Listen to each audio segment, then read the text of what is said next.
Hi friends, ನಾನು ನಿಮ್ಮ Sharan. Friends, ಈ ವಿಡಿಯೋದಲ್ಲಿ ಯೋನೋ ಆ್ಯಪ್ನಲ್ಲಿ ಎಫ್ ಡಿ ಮತ್ತು ಆರ್ ಡಿ ಫಿಕ್ಸೆಡ್ ಡಿಪಾಸಿಟ್ ಮತ್ತು ರೆಕರಿಂಗ್ ಡಿಪಾಸಿಟ್ ಇರುತ್ತಲ್ಲ, ಅದರಲ್ಲಿ ನೀವು ಅಮೌಂಟ್ನ ಇನ್ವೆಸ್ಟ್ ಮಾಡಿದರೆ ಲಾಸ್ಟ್ಗೆ ಎಷ್ಟು ದುಡ್ಡು ಬರುತ್ತೆ ಅಂತೇಳಿ ಹೇಗೆ ಕ್ಯಾಲ್ಕುಲೇಟ್ ಮಾಡೋದು ಅಂತೇಳಿ ನಿಮಗೆ ತಿಳಿಸ್ಕೊಡ್ತೀನಿ.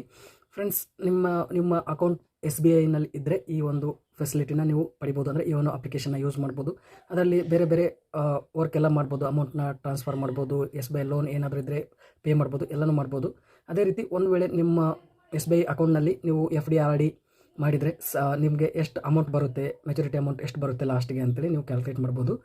ಭಾಳಷ್ಟು ಜನದು ಎಸ್ ಬಿ ಐ ಅಕೌಂಟೇ ಇರುತ್ತೆ, ಆಲ್ಮೋಸ್ಟ್ ಭಾಳಷ್ಟು ಜನದು, ಯಾಕಂದರೆ ಇದೊಂದು ಟ್ರಸ್ಟೆಡ್ ಬ್ಯಾಂಕ್ ಇದೆ.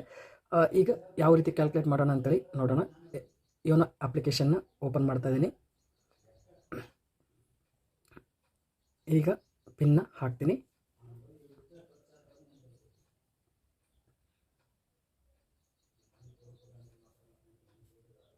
ನೋಡ್ತಾ ಇದ್ರೆ ಪಿನ್ ಹಾಕಿ ಓಪನ್ ಮಾಡಿದ್ದೀನಿ. ಈಗ ನಾವು ಕ್ಯಾಲ್ಕುಲೇಟ್ ಮಾಡಬೇಕಿತ್ತು ಅಂತಂದರೆ ಇಲ್ಲಿ ನೋಡ್ತಾ ಇದ್ರೆ ಡೆಪಾಸಿಟ್ಸ್ ಅಂತಿದೆ, ಅದನ್ನು ಕ್ಲಿಕ್ ಮಾಡಬೇಕು. ಕ್ಲಿಕ್ ಮಾಡಿದಾದ್ಮೇಲೆ ಇಲ್ಲಿ ನೋಡ್ತಾ ಇದ್ರೆ ಡೆಪಾಸಿಟ್ ಕ್ಯಾಲ್ಕುಲೇಟರ್ ಅಂತಿದೆ, ಇಲ್ಲಿ ಡೆಪಾಸಿಟ್ ಕ್ಯಾಲ್ಕುಲೇಟರ್ ಅಂತಿದೆ. ಕ್ಯಾಲ್ಕುಲೇಟ್ ನಾವು ಅಂತಿದೆ, ಅದನ್ನು ಕ್ಲಿಕ್ ಮಾಡಬೇಕು. ಕ್ಲಿಕ್ ಮಾಡಿದ್ಮೇಲೆ ಇಲ್ಲಿ ರೀತಿ ಬರುತ್ತೆ. ಇಲ್ಲಿ ಫಿಕ್ಸ್ಡ್ ಡೆಪಾಸಿಟ್ ಇದೆ ಮತ್ತು ರೆಕರಿಂಗ್ ಡೆಪಾಸಿಟ್ ಇದೆ. ನೀವು ಎಫ್ ಡಿ ಮಾಡ್ತಾಯಿದ್ರೆ, ಫಿಕ್ಸ್ಡ್ ಡೆಪಾಸಿಟ್ ಮಾಡ್ತಾಯಿದ್ರೆ, ಒಂದೇ ಬಾರಿ ನೀವು ಅಮೌಂಟ್ನ ಇನ್ವೆಸ್ಟ್ ಮಾಡ್ತಾಯಿದ್ರೆ ಇಲ್ಲಿ ಅಮೌಂಟ್ನ ಎಂಟರ್ ಮಾಡಬೇಕು. ಫಾರ್ ಎಕ್ಸಾಂಪಲ್ ನಾನು 5 ಲ್ಯಾಕ್ ಇನ್ವೆಸ್ಟ್ ಮಾಡ್ತೀನಿ ಅಂದ್ಕೊಳ್ಳಿ ಒಂದೇ ಬಾರಿ. ಮತ್ತು do you want to open tax save F D ಅಂತಿದೆ, ಇದನ್ನು ಎಸ್ ಅಂತೇಳಿ ಕ್ಲಿಕ್ ಮಾಡ್ತೀನಿ. ಓಕೆ, ಇದು ಬೇಡ, ನೋ ಅಂತೇಳಿ ಕ್ಲಿಕ್ ಮಾಡ್ತೀನಿ. ಅದಾದಮೇಲೆ ಸೀನಿಯರ್ ಸಿಟಿಸನ್ ಇದ್ದರೆ ಸೀನಿಯರ್ ಸಿಟಿಸನ್ ಅಂತೇಳಿ ಎಸ್ ಅಂತ ಕ್ಲಿಕ್ ಮಾಡಿ. ಒಂದು ವೇಳೆ ಸೀನಿಯರ್ ಸಿಟಿಸನ್ ಇರಲಿಲ್ಲ ಅಂದರೆ ನೋ ಅಂತೇಳಿ ಕ್ಲಿಕ್ ಮಾಡಿ. Resident account type resident Indian ಅಂತಿದೆ, ಇದರಲ್ಲಿ ಆಲ್ಮೋಸ್ಟ್ ಇದನ್ನೇ ಸೆಲೆಕ್ಟ್ ಮಾಡ್ಕೊಳ್ಳಿ. ಈಗ 10 ಇಯರ್ನ ಕ್ಲಿಕ್ ಮಾಡ್ಬೋದು. ಮಿನಿಮಮ್ 5 ಇಯರ್ಸ್ ಇರುತ್ತೆ, ಇದರಲ್ಲಿ 5 ಇಯರ್ಸ್ನ ಕ್ಲಿಕ್ ಮಾಡ್ತೀನಿ. ಅಥವಾ 10 ಇಯರ್ಸ್ನ ಎಂಟರ್ ಮಾಡೋಣ.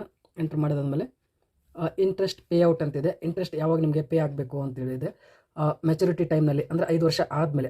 ಇಲ್ಲಿ 10 ವರ್ಷ ಎಂಟರ್ ಮಾಡಿದ್ದೀವಿ, 10 ವರ್ಷ ಆದಮೇಲೆ ನಿಮಗೆ ಇಂಟ್ರೆಸ್ಟ್ ಬರಬೇಕಿತ್ತು ಅಂತಂದರೆ ಇಲ್ಲಿ ಮೆಚುರಿಟಿ ಅಂತ ಕ್ಲಿಕ್ ಮಾಡಬೇಕು. ಇಲ್ಲ ನಿಮಗೆ ಮಂತ್ಲಿ ಬೇಕು, ಅಥವಾ 3 ತಿಂಗಳು ಒಂದ್ಸರಿ ಬೇಕು, ಅಥವಾ 6 ತಿಂಗಳು ಒಂದ್ಸರಿ ಬೇಕು, ಆ ಥರ ನೀವು ಸೆಲೆಕ್ಟ್ ಮಾಡ್ಕೋಬೋದು. ಇಂಟ್ರೆಸ್ಟ್ ಬಂದಿರೋದು ಯಾವಾಗ ತೊಗೊಳ್ತೀರಾ ಅಂತ ಸೆಲೆಕ್ಟ್ ಮಾಡ್ಕೋಬೋದು. ನಾನೀಗ ಮೆಚುರಿಟಿ ಅಂತೇಳಿ ಕ್ಲಿಕ್ ಮಾಡ್ತೀನಿ. ಕ್ಲಿಕ್ ಮಾಡೋದ್ಮೇಲೆ ಇಲ್ಲಿ ಮೆಚುರಿಟಿ ಇನ್ಸ್ಟ್ರಕ್ಷನ್ಸ್ ಅಂತಿದೆ, ಇದರಲ್ಲಿ renew principal and repay interest ಅಂತ ಅದನ್ನೇ ಕ್ಲಿಕ್ ಮಾಡ್ತೀನಿ. ಈಗ ಇಲ್ಲಿ ನೋಡ್ತಾ ಇದ್ದರೆ ಎಷ್ಟು ಅಮೌಂಟ್ ಬರುತ್ತೆ ಅಂತೇಳಿ. ಇಂಟ್ರೆಸ್ಟ್ ರೇಟ್ ಇಲ್ಲಿ ಕೊಟ್ಟಿದ್ದಾರೆ 7.10 ಪರ್ ಆ್ಯನಮ್ ಅಂತೇಳಿದೆ. ಇಲ್ಲಿ ನೋಡ್ತಿದ್ರೆ ಇಲ್ಲಿ ಎಷ್ಟು ಟೆನ್ಯೂರ್ ಜಾಸ್ತಿ ಮಾಡಿರ್ತಾರೆ ಅಷ್ಟು ಜಾಸ್ತಿ ಬರುತ್ತೆ. ಫಾರ್ ಎಕ್ಸಾಂಪಲ್ ಈಗ ನಾನು 5 ಇಯರ್ಸ್ನ ಕ್ಲಿಕ್ ಮಾಡ್ತೀನಿ.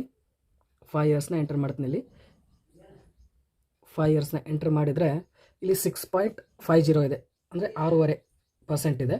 ಒಂದು ವೇಳೆ ನಾವು 10 ವರ್ಷ ಮಾಡಿದರೆ 6.5 ಇದ್ದದ್ದು 7.10 ಆಯಿತು. ಒಂದು ವೇಳೆ ನಾವು 20 ವರ್ಷ ಮಾಡ್ತೀವಿ ಅಂದ್ಕೊಳ್ಳಿ. ಫಾರ್ ಎಕ್ಸಾಂಪಲ್ ನಿಮಗೆ ತೋರಿಸ್ತೀನಿ. 20 ವರ್ಷ ಆಗಲ್ಲ, 10 ವರ್ಷ ಮ್ಯಾಕ್ಸಿಮಮ್ಮು. 10 ವರ್ಷನೇ ತೊಗೊಂಡ್ರೆ ಈ ರೀತಿ ಎಷ್ಟು ವರ್ಷ ಜಾಸ್ತಿ ನೀವು ಅಲ್ಲಿ ಬ್ಯಾಂಕಲ್ಲಿ ಇಡ್ತೀರ ಅಷ್ಟು ಇಂಟ್ರೆಸ್ಟ್ ರೇಟ್ ಜಾಸ್ತಿ ಆಗುತ್ತೆ ಅಂತೇಳಿ ಇಲ್ಲಿ ಅರ್ಥ ಆಗುತ್ತೆ. ಈಗ ನೀವು ಇನ್ವೆಸ್ಟ್ ಮಾಡಿರೋದು, ಅಲ್ಲಿ ಡೆಪಾಸಿಟ್ ಮಾಡಿರೋದು 5 ಲಕ್ಷ. ಟೋಟಲ್ ಇಂಟ್ರೆಸ್ಟ್ ಅಮೌಂಟ್ ಇಷ್ಟಾಗಿದೆ ಫ್ರೆಂಡ್ಸ್. 10 ವರ್ಷಕ್ಕೆ ಇಂಟ್ರೆಸ್ಟ್ ಅಮೌಂಟ್ ಇಷ್ಟು ಬರುತ್ತೆ, 4,52,000 ಬರುತ್ತೆ. ಮೆಚುರಿಟಿ ಅಮೌಂಟ್ ಟೋಟಲ್ ಎಲ್ಲ ಸೇರಿ, ಇಂಟ್ರೆಸ್ಟ್ ಪ್ಲಸ್ ಇನ್ವೆಸ್ಟ್ಮೆಂಟ್ ಎಲ್ಲ ಸೇರಿ 9,52,779 ರೂಪಾಯಿ ಬರುತ್ತೆ ಅಂತೇಳಿ ಇಲ್ಲಿ ಹೇಳ್ತಾ ಇದ್ದಾರೆ ಫ್ರೆಂಡ್ಸ್. ಈ ರೀತಿ ನೀವು ಫಿಕ್ಸ್ಡ್ ಡಿಪಾಸಿಟಿಗೆ ನೀವು ಕ್ಯಾಲ್ಕುಲೇಟ್ ಮಾಡ್ಬೋದು. ಅದೇ ರೀತಿ ನೀವು ರೆಕರಿಂಗ್ ಡೆಪಾಸಿಟ್ ಆರ್ ಡಿ ನೀವು ನೋಡಬೇಕು ಅಂತಂದರೆ ಇದನ್ನು ಕ್ಲಿಕ್ ಮಾಡಬೇಕು. ಕ್ಲಿಕ್ ಮಾಡಿದಾದ್ಮೇಲೆ ಇಲ್ಲಿ ರೆಗ್ಯುಲರ್ ಮಂತ್ಲಿ ಎಷ್ಟೆಷ್ಟು ನೀವು ಅಮೌಂಟ್ನ ಪೇ ಮಾಡ್ತೀರಾ ಅಂತೇಳಿ ಇಲ್ಲಿ ಸೆಲೆಕ್ಟ್ ಮಾಡ್ಕೋಬೇಕು. ಫಾರ್ ಎಕ್ಸಾಂಪಲ್ ನಾನು ಮಂತ್ಲಿ 5,000 ಅಂತೇಳಿ ಸೆಲೆಕ್ಟ್ ಮಾಡ್ಕೋತೀನಿ. ಮಾಡ್ಕೊಂಡಾದ್ಮೇಲೆ ನೀವು ಸೀನಿಯರ್ ಸಿಟಿಸನ ಅಲ್ವಾ ಅಂತೇಳಿ ಕೇಳ್ತಾ ಇದೆ. ಇದರಲ್ಲಿ ನಾನು ಅಂತೇಳಿ ಕ್ಲಿಕ್ ಮಾಡಿದ್ದೀನಿ. ರೆಸಿಡೆಂಟ್ ಇಂಡಿಯನ್ ಅಂತೇಳಿ ಸೆಲೆಕ್ಟ್ ಮಾಡ್ಕೊಂಡಿದ್ದೀನಿ. ಟೆನ್ಯೂರ್ ನಾನು 10 ಇಯರ್ಸ್ ಅಂತೇಳಿ ಸೆಲೆಕ್ಟ್ ಮಾಡಿದ್ದೀನಿ. ಅಂದರೆ ಮಂತ್ಲಿ 5,000 10 ಇಯರ್ಸ್ವರೆಗೂ ನಾವು ಪೇ ಮಾಡಿದರೆ, ಅಂದರೆ ಡೆಪಾಸಿಟ್ ಮಾಡ್ತಾಯಿದ್ರೆ ಎಷ್ಟಾಗುತ್ತೆ ಇಲ್ಲಿ ನೋಡಿ.